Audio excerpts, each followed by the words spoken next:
Guys, आज हम लोग डिस्कस करेंगे जो अभी 9 अगस्त 2020 को यानी कि कल जो बीएड की परीक्षा हुई है उसमें जो क्वेश्चंस आए हैं, हमारे पास जो क्वेश्चंस आया है वो सारा हम डिस्कस करेंगे। रीजनिंग देखेंगे, जीएस के लगभग सारे क्वेश्चन देखेंगे।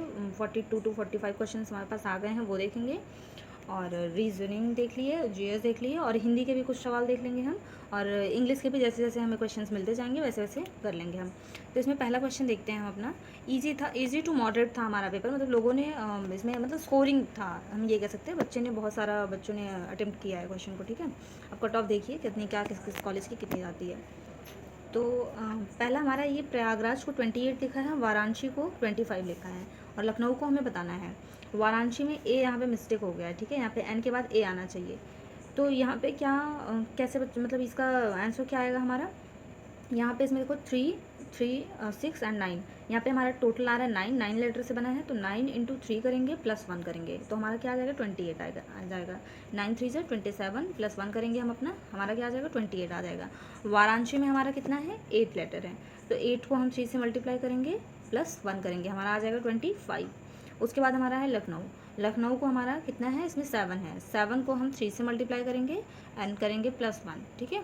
तो इसका कितना आएगा 7 3 इसका मतलब 22 आ जाएगा आंसर। 21 हम करेंगे 7 को 3 से मल्टीप्लाई प्लस हम 1 करेंगे तो हमारा 22 आ जाएगा। पहले का इसका आंसर हो गया।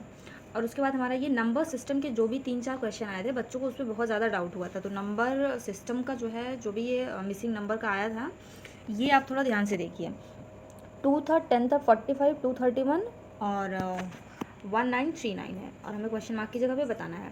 अब इसमें देखो थोड़ा सा लेंदी लगा है इसमें रूल, तो अब आप कौन सा ऑप्शन टिक किए हैं ये आप ही जाने।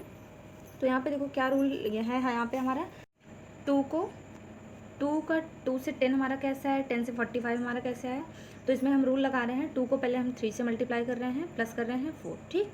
2 3 6, 6 में 4 करेंगे हमारा आ जाएगा 10, 6 में 4 प्लस करेंगे। उसके बाद हम 10 में क्या कर रहे हैं, 10 में इंटू करेंगे 4 एंड प्लस करेंगे 5, यानी कि एक एक बढ़ता चला जा रहा है। उसके बाद हमारा कितना आ जाएगा ये आंसर 45 आ जाएगा। 45 में हम फिर क्या करेंगे, 45 में हम अपना करेंगे 45 इंटू 5 प्लस 6। उसके बाद हमारा आ जाएगा 231 एंड 231 के बाद हम क्या करेंगे 231 को हम करेंगे 6 से मल्टीप्लाई। ये थोड़ा सा लेंदी था इसलिए बच्चों ने इसको स्किप भी किया है। प्लस इसमें 7 करेंगे तो हमारा क्या आ जाएगा 1939 एंड उसके बाद 1939 को किससे मल्टीप्लाई करेंगे 7 से करेंगे, क्योंकि यहाँ पे 5 से किया, यहाँ पे 6 से किया, यहाँ पे 7 पे करेंगे और कितना प्लस करेंगे 8 प्लस करेंगे। तो हमारा क्या आंसर आएगा, इसको आप कैलकुलेट करके देख लीजिएगा, मैंने रूल बता दिया। नेक्स्ट में हमारा क्या है मिसिंग नंबर में, इसमें ऑड वन आउट बताना है, ठीक है। 27 था, 54 था, 81 था एंड 31 93। देखो ये बहुत ही सिंपल है, ये थोड़ा सा कैलकुलेटेड था लेकिन ये बहुत सिंपल है। इसमें जो है सारे देखो ऑड आ जाएंगे, एक आपका ये 54 ही है जो कि इवन है, तो हमारा आंसर हो जाएगा 54। नेक्स्ट हमारा ब्लड रिलेशन से था एक क्वेश्चन, बहुत ही सिंपल था, बस थोड़ा सा लंबा था कि मतलब उसको थोड़ा सा आपको फिगर अच्छे से बनाना है, चार्ट अच्छे से बनाना है। इसमें क्या कह रहा है, यदि पी आर का पिता है, तो इसको हम बना लेते हैं।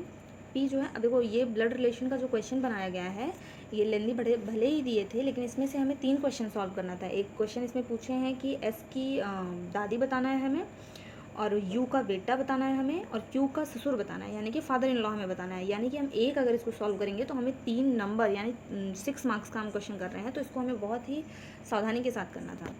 तो हम देखते हैं क्या इसका चार्ट क्या बनता है। पी आर का पिता है, तो पी जो है हमारा आर का पिता है, हम इसको बना लेते हैं, तो मेल का साइन दे देते हैं। किंतु आर जो है वो पी का बेटा नहीं है, जब ये इसका बेटा नहीं है तो जाहिर सी बात है क्या है, बेटी है, तो हम माइनस का साइन मतलब सिंबल दे देंगे मेल और फीमेल का। अब आगे क्या है, टी आर की बेटी है, जो हमारी टी है वो आर की बेटी है। अब एक जनरेशन और नीचे आ जाएगा, तो टी को हम बेटी बना देंगे, सिंबल दे देंगे। उसके बाद क्या कह रहा है, यू जो है वो पी की पत्नी है, यू हमारी क्या है पी की पत्नी है, तो पी हमारे यहाँ है तो इनकी पत्नी हो जाएंगी यू, और साइन दे देंगे माइनस का। उसके बाद क्या है हमारा, क्यू आर का भाई है, क्यू जो है वो आर का भाई है, क्यू आर का भाई है, हम साइन दे देंगे। और जब क्यू आर का भाई है तो इसके क्यू के मदर फादर पी और यू हो जाएंगे, आर के मदर फादर पी और यू हो जाएंगे। उसके बाद हमारा क्या है, एस क्यू का बेटा है, एस क्यू का बेटा है। अब देखो क्यू के नीचे हम एस लगाएंगे, एक जनरेशन नीचे आ जाएगा और हम सिंबल मेल का देंगे। उसके बाद हमारा क्या है, वी जो है वो क्यू की पत्नी है, वी। अब देखो ये आर और क्यू आपस में भाई बहन है, लेकिन जो वी है हमारी वो क्यू की पत्नी है, तो यहाँ पे हम वी को साइन दे देंगे फीमेल का, और डब्ल्यू जो है वो वी का पिता है। अब यहाँ पे वी का पिता डब्ल्यू आ जाएंगे, ठीक है। ये आपका चार्ट बन गया, चार्ट बन गया। इसमें आपको क्या बताना था, इसमें आप इस चार्ट में से पहला क्वेश्चन हमारा ये था कि एस की दादी कौन है। एस यहाँ है, ठीक। एस के फादर क्यों हैं और मदर हमारी क्या है, वी हैं। तो फादर की मम्मी यानी यू जो है वो एस की दादी हो जाएंगी। तो पहले का हमारा आंसर यू हो जाएगा, और दूसरे का आंसर हमारा क्या होगा, यू का बेटा पूछा है। यू का बेटा हमारा कौन है, क्यू है, तो क्यू हो जाएगा हमारा दूसरे का आंसर। एंड क्यू का हमें फादर इन लॉ बताना है, तो क्यू का फादर इन लॉ कौन है, वी का पापा, ठीक है। वी का जो फादर है वो क्यू का फादर इन लॉ, यानी कि थर्ड का आंसर हमारा डब्ल्यू हो जाएगा। I hope you understand this, ठीक है। आपको ये अच्छे से समझ में आ गया होगा। चार्ट था थोड़ा सा बड़ा था, लेकिन जो है अगर आप इसको कर लेते हैं तो आपका 3 क्वेश्चन एकदम ही एक्यूरेट था। अब यहाँ पे देखिए, यहाँ पे आई थिंक हमने सिर्फ ये लिखा है, क्वेश्चन लिखा ही नहीं है। तो चलिए ठीक है, मैं बता देती हूँ। यहाँ पे जो ए का सिंबल था माइनस, बी का था डिवाइड, सी का था प्लस, डी का था मल्टीप्लाई। तो यहाँ पे था 30, बी 5, ए 22, सी, और उसके बाद था हमारा 40, डी, और उसके बाद 10 था, ठीक है। तो बी का साइन क्या था हमारा, डिवाइड था। यहाँ पे हम डिवाइड लगा देंगे, और सबसे पहले डिवाइड को सॉल्व भी करते हैं। तो यहाँ से जब हम इसको कट करेंगे हमारा 6 आ जाएगा। उसके बाद हमारा ए का सिंबल क्या था, ए था माइनस, यानी 6 - 22, ठीक है। इसको आप सॉल्व कर लीजिएगा, ठीक है। यहाँ पे थोड़ा सा ठीक नहीं लग रहा है। अब हमें ऑड वन बताना था, ऑड वन आउट करना था। किसान था, बढ़ई था, कुम्हार था, मिस्त्री था।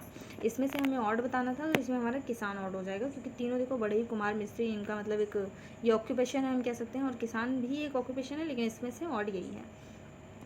अब एक क्वेश्चन हमारा मैथ से रिलेटेड हम कह सकते हैं, एज वाला था। ए बी की प्रेजेंट एज हमें प्रेजेंट एज की रेशियो दी हुई थी 7:3, और इनके 6 ईयर बाद का हमें रेशियो दिया हुआ था, कितना दिया हुआ था, 7:, ये तो प्रेजेंट था, 7:3 जो था ये प्रेजेंट का था, और 6 ईयर लेटर का था हमारा क्या, 5:3 था। तो हमें इनका आज का मतलब प्रेजेंट का हमें इन्हें डिफरेंस बताना था। अब देखो ऐसे क्वेश्चंस को आप इक्वेशन बना के सॉल्व करना चाहो तो कर लो, नहीं तो ऐसे क्वेश्चन को देखो, जब 6 ईयर बाद का कह रहा है तो इनमें तो 2 का गैप है, लेकिन इनमें तो कुछ गैप नहीं है। तो पहले हम इनके गैप को इक्वल करेंगे। तो गैप को इक्वल करने के लिए क्या करेंगे हम, इसमें देखो गैप कितने का है, इसमें गैप हमारा 2 का है, इसमें गैप कितने का है, 4 का है। तो जितने का गैप हम उससे मल्टीप्लाई कर देंगे। यहाँ पे 2 का मल्टीप्लाई करेंगे, यहाँ पे 2 का मल्टीप्लाई करेंगे, और 4 का यहाँ पे करेंगे, 4 का इधर करेंगे। तो हमारा मल्टीप्लाई करने के बाद क्या आ जाएगा, यहाँ पे आ जाएगा 14, अभी हम प्रेजेंट वाला लिख रहे हैं, और 14, 6, और यहाँ पे मल्टीप्लाई करने पे क्या आ जाएगा हमारा 20 और 12। अब एक बार हम इसको स्क्रीन को ऐसे करते हैं, हमारा क्या आ गया था, हम जब मल्टीप्लाई किए थे हमारा 14 और 6 आया था, और यहाँ पे 20 एंड 12 आया था। अब देखो अब गैप हमारा इक्वल हो गया होगा, यहाँ पे भी 6 का गैप है, यहाँ पे भी 6 का गैप है, और 6 ईयर लेटर का था भी। तो ये जब 6 साल बाद का था, तो यानी कि 6 से 6 को डिवाइड करेंगे हमारा 1 आ जाएगा, ठीक है, 1 आ जाएगा। अब इनका प्रेजेंट का गैप हम देख लेंगे कितना है, 6 में 14, 6 और 14 के बीच में गैप कितने का है हमारा, 8 का गैप है, ठीक है, 8 का गैप है। जब 8 का गैप है तो आप यहाँ पे देख रहे होंगे कि 1 ये है, और 1 को 8 से मल्टीप्लाई करेंगे हमारा 8 ही आ जाएगा, इनका गैप 8 ही। अगर यहाँ पे सपोज 2 होता तो हम 2 से 8 को मल्टीप्लाई करते 16 आता, लेकिन इसका आंसर जो है वो 8 था। और एक क्वेश्चन हमारा क्या था, तोता जो है उसका रिलेशन उड़ना था, तो एक्स का रेंगना, यही हमें बताना था, एक्स का रेंगने से। तो ऑप्शन में हमारा था मछली था, छिपकली था, गौरैया था, मेढक था, ऐसे ही 4 ऑप्शन थे, जिसमें हमारा छिपकली हो जाएगा, क्योंकि तोता जिस तरह से उड़ता है छिपकली उसी तरह से हमारी रेंगती है, ठीक है। अब हम जीएस के क्वेश्चन देखते हैं। हमारा जो है, अब देखो जीएस में हमारा क्वेश्चन क्या है कि 1918 में गांधी जी द्वारा कौन सा आंदोलन चलाया गया। ये एग्ज़ाम में आता ही आता है कि सारे जो है मेजर मूवमेंट्स जो हैं, इसीलिए मैंने सारा एक जगह पे लिख दिया है कि हमारा चंपारण। पहले देखो तो गांधी जी जो है 1918 में जो हमारा मूवमेंट चला था वो था हमारा खेड़ा मूवमेंट। ये है हमारा खेड़ा मूवमेंट, ये हमारा दूसरा मेजर मूवमेंट है। इससे पहले हमारा चंपारण मूवमेंट था। देखो गांधी जी का हमेशा से व्यू रहा है वो नॉन वायलेंस, टॉलरेंस और ट्रूथ और सोशल वेलफेयर की रास्ते पे हमेशा से वो चले हैं, ठीक है। इनका जन्म हुआ था, ये बॉर्न हुए थे 2 अक्टूबर, ये तो सबको पता है। और 1869, गांधी जी इंपॉर्टेंट होते हैं पेपर पॉइंट ऑफ व्यू से। 1869 में इनका जन्म हुआ था, और इनको फादर ऑफ द नेशन कहते हैं, ये आपको पता होना चाहिए। और 6 मेजर जो इनके मूवमेंट थे, जिसमें हमारा फर्स्ट है चंपारण मूवमेंट, जो कि 1917 में था, बिहार में हमारा। ये जो है जब 1915 में 1915 में ये आते हैं साउथ अफ्रीका से इंडिया में। उसके बाद ये 1917 में इनका पहला मूवमेंट हो जाता है, जो कि इम्पॉर्टेंट है पेपर पॉइंट ऑफ व्यू से। चंपारण मूवमेंट बिहार में होता है, ठीक है। उसके बाद इनका सेकंड होता है खेड़ा मूवमेंट 1918, जो कि एग्ज़ाम में पूछा गया। और ये हमारा होता है ये गुजरात के एक विलेज का नाम होता है खेड़ा, वहीं पे ये मूवमेंट होता है। वहाँ पे बाढ़ से और ब्रिटिशर्स से मतलब बहुत ज़्यादा परेशान थे लोग, और वहाँ पे क्रॉप्स जो हैं वो बेकार हो रहे थे, तो इस वजह से यहाँ पे खेड़ा मूवमेंट हुआ था। नेक्स्ट मेजर आ जाता है हमारा खिलाफत मूवमेंट, ठीक है। खिलाफत मूवमेंट हमारा 1919 में होता है, 1919 में। ये जो है इसी मूवमेंट में जो है गांधी जी अपना मेडल वापस कर देते हैं साउथ अफ्रीका को, ठीक है। तो ये भी पूछ सकता है कि किस मूवमेंट में गांधी जी अपना मेडल वापस कर दिए थे साउथ अफ्रीका को। और इसी खिलाफत मूवमेंट के बाद इनको जो है नेशनल लीडर ये बन करके निकले खिलाफत मूवमेंट के बाद। उसके बाद इनका नेक्स्ट जो है नॉन कोऑपरेटिव मूवमेंट 1920, ये भी बहुत इंपॉर्टेंट है। उसके बाद हमारा आया इनका नेक्स्ट मूवमेंट फिफ्थ वाला जो मेजर है 1942 में इनका आया क्विट इंडिया मूवमेंट, ठीक है। इसी में इन्होंने ये नारा दिया था डू और डाई का, करो या मरो का। उसके बाद इनका मेजर आता है सिविल डिसोबीडियंस आता है, जिनमें इन्होंने डांडी मार्च किया था। और हाँ, डांडी मार्च इसी में ही किया था सिविल डिसोबीडियंस में। तो ये इनके 6 मेजर वो है मूवमेंट है, इसको आप थोड़ा ध्यान से देख लीजिएगा। नेक्स्ट क्वेश्चन हमारा कौन सा आया था, सर्व शिक्षा अभियान कब प्रारंभ हुआ, ठीक है, कब प्रारंभ किया गया, ये हमारा क्वेश्चन आया था। तो ये ऑप्शन में था हमारा, ये प्रारंभ हुआ था हमारा 2000 से 2001 के बीच में, 2000 से 2001 के बीच में, अटल बिहारी वाजपेयी के टाइम पे। और इस टाइम पे मतलब देखो 86 अमेंडमेंट भी हुआ है एजुकेशन को लेकर के, ठीक है, कि आप बच्चों को फ्री में एजुकेशन 14 ईयर तक आप प्रोवाइड करवाओ। नेक्स्ट क्वेश्चन है हमारा my country my life, book से एक क्वेश्चन ज़रूर इंपॉर्टेंट आता है। माई कंट्री माई लाइफ के राइटर कौन है, माई कंट्री माई लाइफ के राइटर हैं हमारे लाल कृष्ण आडवाणी हैं। और नेक्स्ट हमारा क्वेश्चन है भारतीय थल पूछा गया था, जो कि भारतीय थल सेना के अध्यक्ष कौन है अभी। देखो ये 2019 किस मंथ में अभी जो पहले थे विपिन रावत, आई थिंक वो मतलब रिटायर हुए, तो हमारा मनोज मुकुंद नरवड़े आए, ठीक है, मनोज मुकुंद नरवड़े। एक क्वेश्चन हमारा आया था, ये बहुत बच्चों ने छोड़ा भी है, एगमार्क किससे संबंधित है हमारा, तो ये हमारा जो खाद्य पदार्थों की गुणवत्ता से संबंधित है हमारा एगमार्क। और फर्स्ट वुमेन डीजीपी हमारा पूछा गया है, first women DGP in India.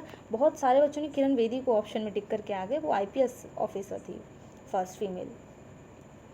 तो ये डीजीपी लेकिन पूछा, तो डीजीपी हमारी कौन थी, कंचन चौधरी भट्टाचार्य, ये हमारी फर्स्ट वुमेन डीजीपी थी, ठीक है। और नेक्स्ट हमारा है कि राष्ट्रपति पद की शपथ कौन दिलाता है। बहुत बच्चों ने ये एसएमएस करके बताया था कि उन्होंने स्पीकर ऑफ लोकसभा कर दिया था, लेकिन ये गलत है।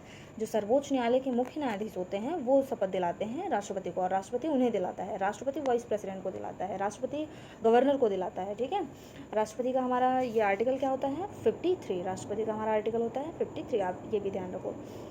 नेक्स्ट हमारा है नरेगा की स्थापना कब हुई, तो ये हमारी हुई है, ये हमारा हुआ है 2 फरवरी 2006 में, 2006 में।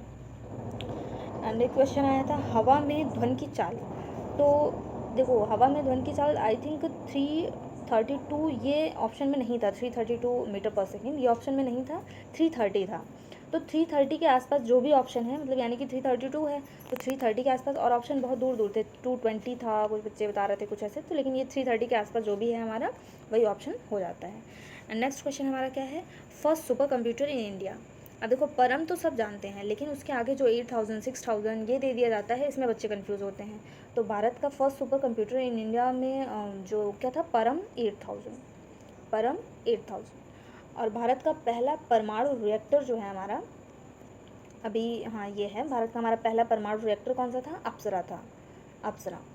और नेक्स्ट हमारा है 2020 ऑस्ट्रेलियन ओपन जो है किसने जीता, ये आया था 2020 ऑस्ट्रेलियन ओपन के विनर हमारे मेल में रहे हैं नोवाक जोकोविच रहे हैं। एंड फीमेल में हमारी फीमेल तो नहीं पूछा था, मेल ही पूछा था। फीमेल में हमारी सोफिया केनिन है, आप जान लो, फीमेल में हमारी सोफिया केनिन है, एंड मेल में हमारे नोवाक जोकोविच हैं, ठीक है। हमारा एक आया था ये लाइनक्स क्या है हमारा, ये एक ऑपरेटिंग सिस्टम है।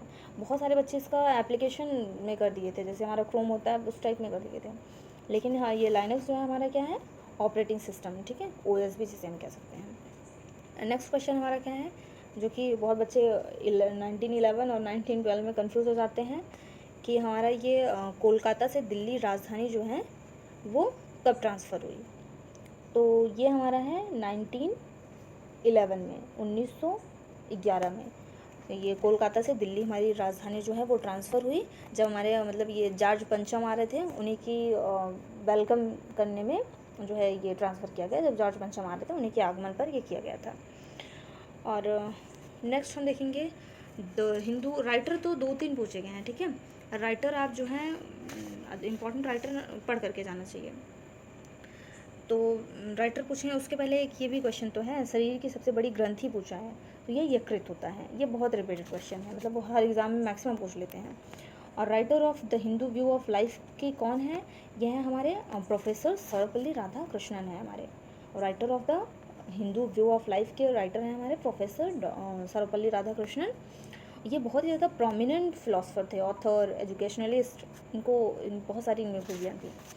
और हमारे ये 2020 म्यूज़िक कंपोज़र इन मिर्ची म्यूज़िक अवार्ड, ये जो है ये 2020 का तो आई थिंक 2019 का अमर हल्दीपुर थे, और 2018 का राजेंद्र सिंह सोधा थे।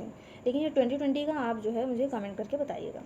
और फंडामेंटल राइट का पार्ट आया था कि किस पार्ट में है हमारा फंडामेंटल राइट, तो ये बहुत इजी है। फंडामेंटल राइट हमारा किस पार्ट में है, ये पार्ट 3 में है।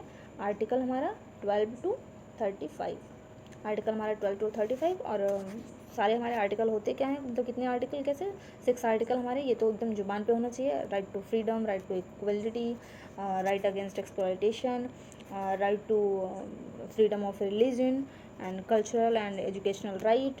और नेक्स्ट हमारा लास्ट है राइट टू कॉन्स्टिट्यूशनल रेमेडीज़, ठीक है। ये आपके एकदम मुंह पे रहना चाहिए। और एक क्वेश्चन ये भी आया था कि दूध का उत्पादन जो है वो कब जो है डबल कर दिया जाएगा। दूध का उत्पादन कब जो है वो डबल कर दिया जाएगा उसके उत्पादन में, ये एक क्वेश्चन आया था। तो बच्चों को इसमें कन्फ्यूजन था, कुछ बच्चे 2022 किए थे तो कुछ बच्चे 2024 किए थे। लेकिन इसका आंसर जो है वो 2024 है, ठीक है। 2024 तक ये दूध के उत्पादन को दोगुना करने का लक्ष्य बनाया गया है हमारा। ये जो पशुपालन और डेयरी मिनिस्टर हैं हमारे गिरिराज सिंह ने कहा है, ठीक है। अगला क्वेश्चन देखते हैं। नेक्स्ट क्वेश्चन था हमारा कि मोदी जी प्रधानमंत्री पद की शपथ पहली बार कब ली थी। अब देखो ऑप्शन कितना कन्फ्यूजियस था, लास्ट में 2014 सारे ऑप्शन में था, नहीं तो ये तो सब ऑप्शन से बता देते कि 2014। अब उसमें जो डे था ना वो हमें मतलब ध्यान करने वाली थी। एक 16 था, 16 में, 26 में, ऐसे ऐसे करके था। तो लेकिन इन्होंने लिया था 26 में 2014 में। तो ये डेट हमें जो है लोग बहुत कंफ्यूज हुए थे इसमें। 2014 तो सबको पता है, लेकिन डेट जो है दिक्कत हो गई थोड़ी सी इसी में। अब डोगरी हमारा कहाँ पे बोला जाता है, डोगरी ये तो लोगों को पता था कि नॉर्थ इंडिया में बोला जाता है, लेकिन किस जगह बोला जाता है, ये जम्मू एंड कश्मीर रीजन में बोला जाता है। हमारा नेक्स्ट है मॉन्ट्रियल प्रोटोकॉल किससे संबंधित है। ये क्वेश्चन ईजी था। तो मॉन्ट्रियल प्रोटोकॉल हमारा किससे था, ओजोन परत के संरक्षण से रिलेटेड था हमारा। ये हमारा 1987 में CFC क्लोरोफ्लोरोकार्बन से बचाने के लिए जो ये हुआ था, आया था हमारा मॉन्ट्रियल प्रोटोकॉल। ये जो हमारा मॉन्ट्रियल प्रोटोकॉल बहुत सारे एग्जाम में पूछेगा और ये ईजी भी है। नेक्स्ट हमारा है कांग्रेस का विभाजन कब हुआ था। अब देखो 1905 में पहले बंगाल का होता है, फिर जो है 1907 में हमारा क्या हो जाता है, सूरत अधिवेशन में हमारा इनका कांग्रेस का विभाजन हो जाता है, जिसमें हमारे गर्म दल और नरम दल अलग हो जाते हैं, एक्सट्रीमिस्ट। नेक्स्ट हमारा है कि सबसे लंबी कोस्टल लाइन किस राज्य की है, तो ये गुजरात की है। ये बहुत इजी क्वेश्चन है, इसको जिसने नहीं किया है तो उसको करना चाहिए था। और नेक्स्ट हमारा था NCERT के चीफ सेक्रेटरी कौन है। NCERT हमारा क्या होता है, national council of educational research and training. इसके हमारे जो हैं इसके हमारे जो चीफ सेक्रेटरी हैं वो हैं हमारे डॉक्टर, ये हमारे कौन से थे, डॉक्टर हरिकेश सेनापति। ओके, डॉक्टर हरिकेश, इसमें भी बच्चों ने वो कुमार वाले एक ऑप्शन था कुमार करके, उस पर टिक कर दिया था। तो हरिकेश सेनापति हैं। और इसका इस्टेब्लिश कब हुआ था ये NCERT हमारा, 1961 में, 1961 में हुआ था। इसका हेडक्वार्टर कहाँ है, न्यू दिल्ली में है, ठीक है। एक हमारा आया था, और ये कंप्यूटर से 3 क्वेश्चन आया था, एक वो सुपर कंप्यूटर, और ये वो जो हमारा लाइनक्स था, और ये Ctrl+V, 3 क्वेश्चन हमारा कंप्यूटर से आया था। तो Ctrl+V हमारा क्या करता है, ये पेस्ट करता है, पेस्ट टेक्स्ट और अदर कंटेंट। Ctrl+C क्या करता है, हमारा कॉपी करता है। तो ये बेसिक सी चीज़ें हमें पता होना चाहिए। और हमारा